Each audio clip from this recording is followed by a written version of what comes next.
Hi, in this video I will show you how to add subtitles on Android TV. So in order to add subtitles or captions just like this, what you can do is you can head over right here into your actual TV. So it depends on some apps. Some apps offer built-in subtitles like Netflix, YouTube, or Prime Video.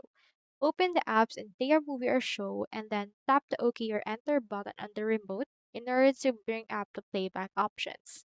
Then select the subtitles or CC icon and then choose your desired subtitle language based on the options. For the second method, if you want to add external subtitles to local videos, for example, MX players or VLC or more, you can just open the actual media player that you want to use. In this case, VLC, then play the local video file. Tap on the OK button and then tap on the speech bubble icon, then select the file.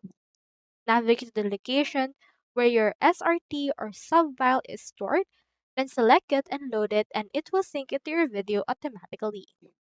So that's all there is today, and I hope this video helped you out.